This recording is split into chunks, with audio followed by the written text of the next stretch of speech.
Hey guys, it's Neeraj and you're watching Qtricks 2.0। Qtricks के इस YouTube channel Qtricks 2.0 पे आपका स्वागत है। आने वाले समय में जब आपका डीएलएड का नोटिफिकेशन आ जाएगा, उस समय मैथ्स के अलावा रीजनिंग, टीचिंग एप्टीट्यूड और जीके की रेगुलर लाइव क्लासेस भी हम आपके साथ आपके लिए लेंगे और प्रॉपर पूरी फुल प्रिपरेशन आपकी उत्तराखंड डीएलएड की Qtricks 2.0 के इस यूट्यूब चैनल पे हो जाएगी, वो भी बिल्कुल फ्री ऑफ कॉस्ट। आपको अलग से कहीं भी कुछ ज्वाइन करने की आवश्यकता नहीं है।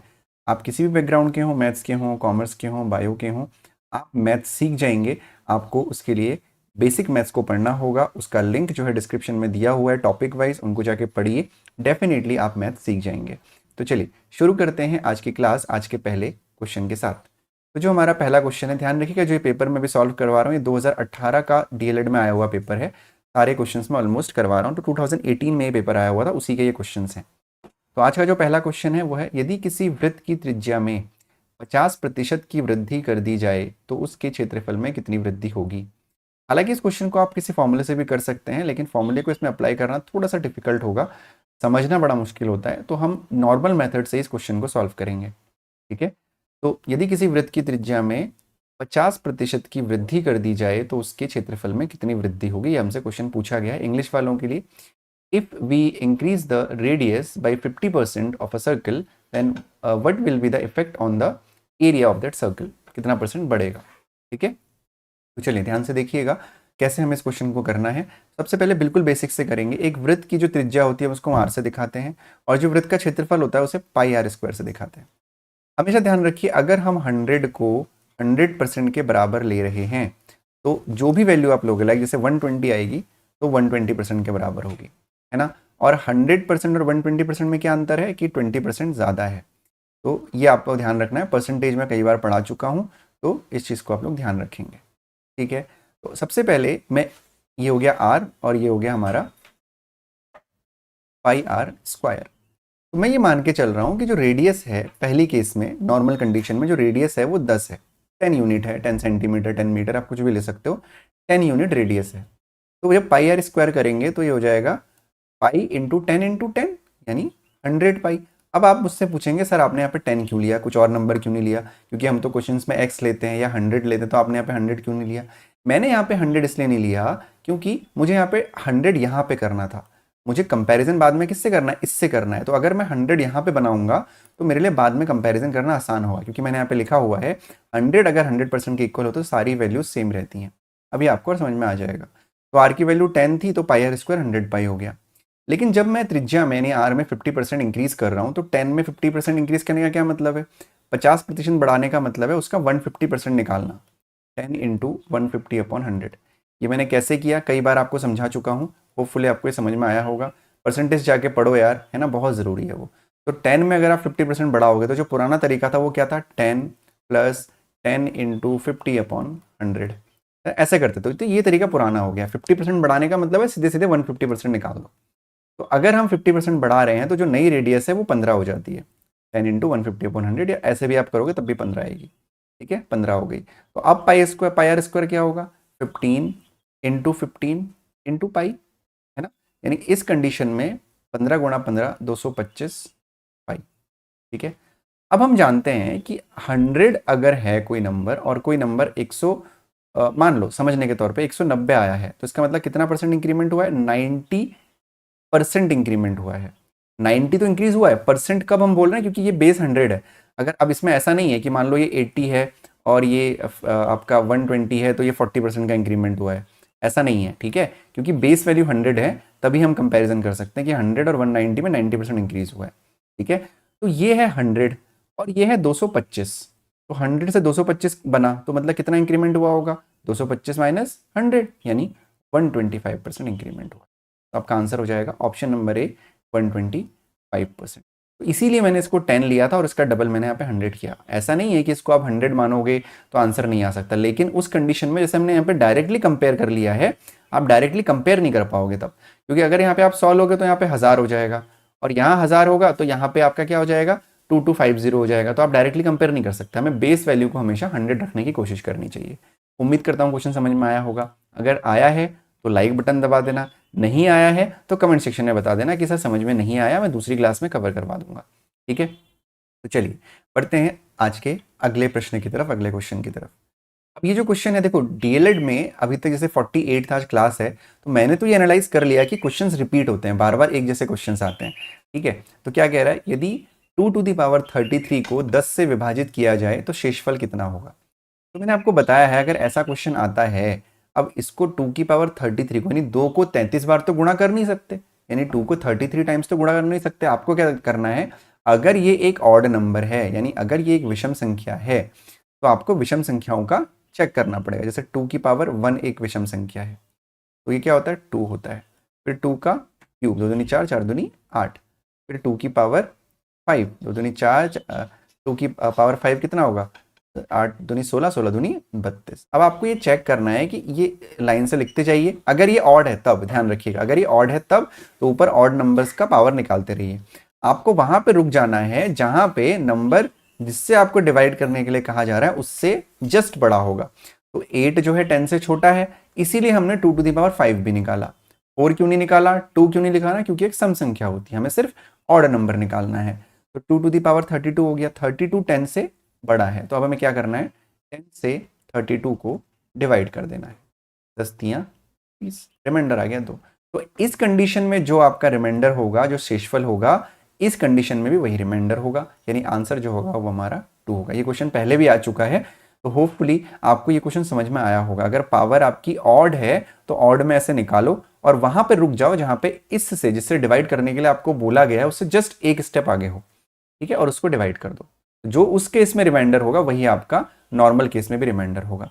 अब क्वेश्चन ये आता है कि सर यहाँ पे अगर 2⁻34 होता, तो वो जब क्वेश्चन आएगा तब मैं बताऊंगा, अभी टॉपिक से बिल्कुल नहीं भटकेंगे हम। बस याद रखिए, क्वेश्चन का टाइप भी याद रखिए कि इस क्वेश्चन के टाइप को कैसे सॉल्व करना है।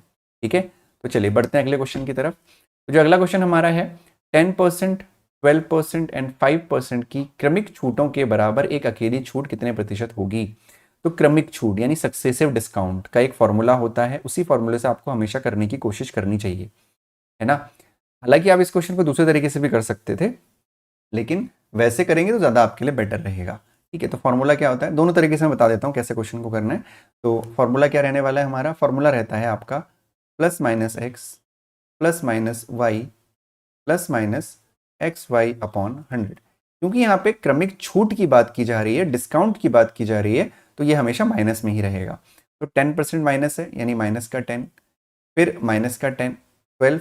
पहले हम क्या करेंगे, इस फॉर्मूले में z तो आपको नहीं दिख रहा ना, तो पहले हम 10 और 12 से करेंगे, मतलब इन दोनों का क्रमिक छूट निकालेंगे, क्रमिक बट्टा निकालेंगे, फिर जो वैल्यू हमारे पास आएगी उस वैल्यू के साथ फिर 5 का करेंगे। तो ये फॉर्मूला आप ध्यान रखेंगे, ये फॉर्मूला और भी बहुत सारी चीज़ों में लगता है, जो लोग मेरी रेगुलर क्लासेस देख रहे हैं उनको समझ में आ रहा होगा।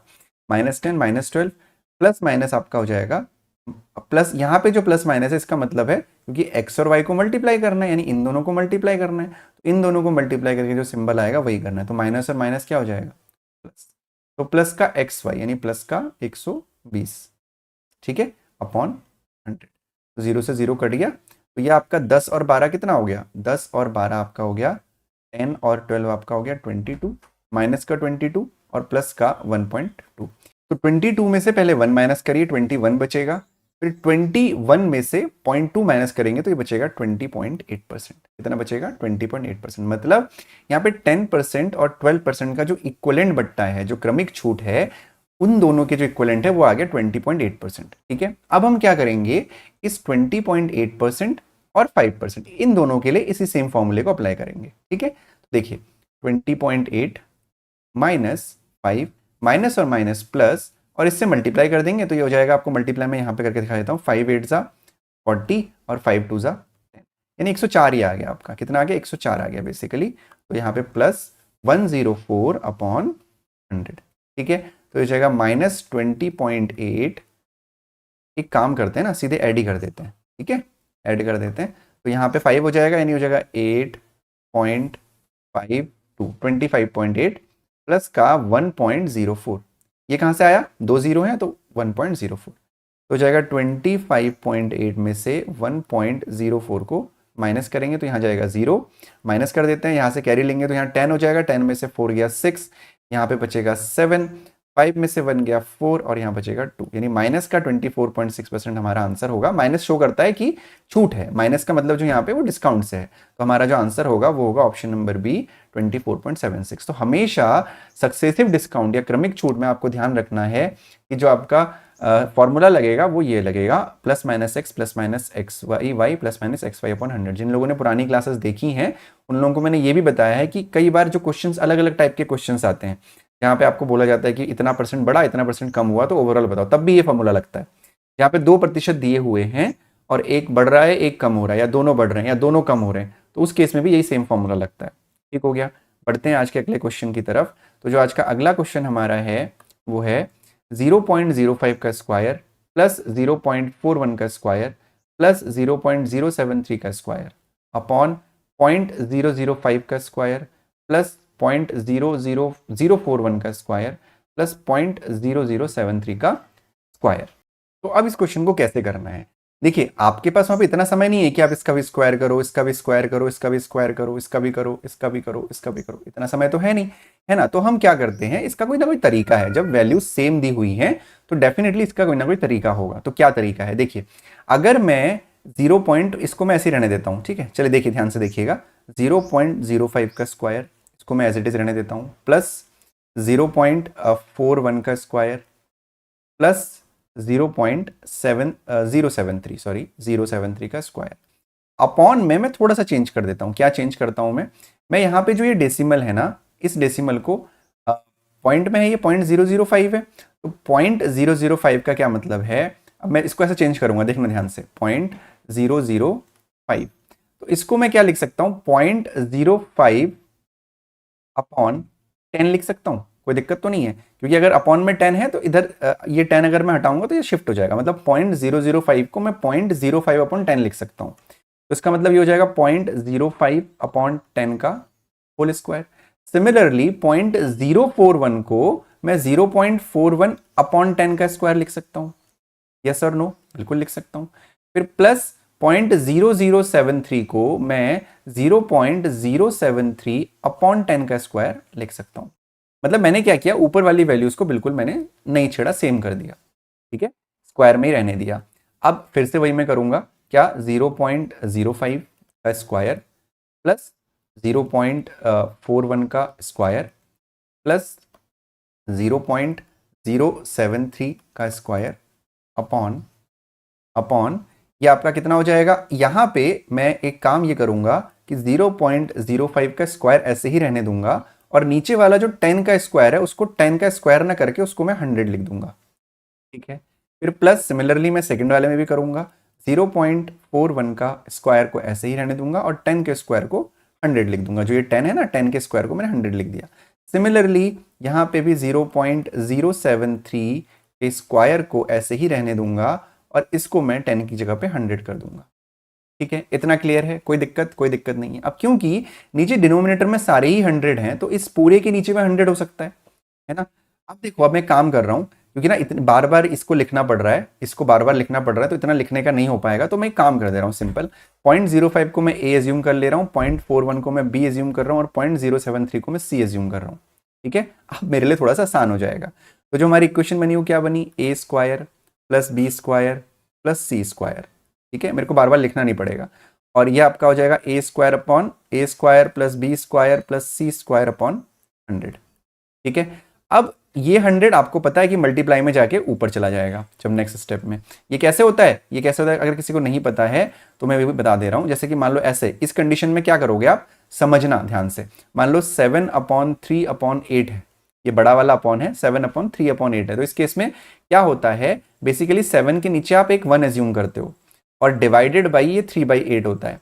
फिर डिवाइड के सिंबल को आप चेंज करते हो, 7/1 इंटू 8/3 हो जाता है, ठीक है। तो ये 8 ऊपर चला गया ना, 7 से मल्टीप्लाई होगा, 3 नीचे रह गया। तो यही चीज हमको करनी है, ठीक है। मैंने एग्जांपल से आपको समझा दिया ये।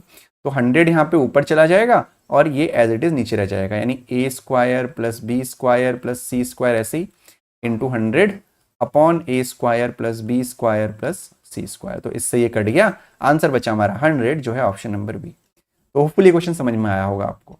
तो ध्यान रखिएगा, अगर ऐसा कोई क्वेश्चन आ रहा है जो देखने में नंबर्स देखो सारे सेम है, तो वहां पे कुछ ना कुछ ट्रिक आपको यूज करनी पड़ेगी, क्योंकि अगर आप नॉर्मल मेथड से करने जाएंगे तो बहुत ज्यादा टाइम ले लेगा आपका। हाँ, लेकिन अगर आपको उस समय कोई ट्रिक को आप कैप्चर नहीं कर पा रहे हो, आपको चीज समझ में नहीं आ रही है, तो बिल्कुल टाइम वेस्ट बिना किए तुरंत आप स्क्वायर कर दीजिए। स्क्वायर में भी आपका आंसर आ जाएगा, कोई प्रॉब्लम नहीं होगी। ठीक है, चलो बढ़ते हैं अगले क्वेश्चन की तरफ। तो जो हमारा अगला क्वेश्चन है आज का वो है a⁻1/3 इज 11, a स्क्वायर -331 का मान कितना होगा।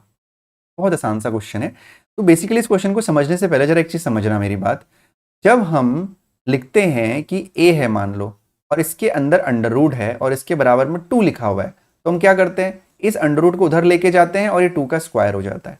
तो हमें क्या लगता है कि भाई ये स्क्वायर इधर चला गया तो स्क्वायर हो गया। तो ये जो अंडर रूट का मतलब होता है, बेसिकली अंडर रूट को हम 1/2 लिखते हैं। तो 1/2 जब उधर जाता है तो ये 2 का स्क्वायर हो जाता है। तो सेम चीज यहां पे भी अप्लाई होगी, है ना। कैसे, a⁻1/3 इज इक्वल टू आपका 11 है।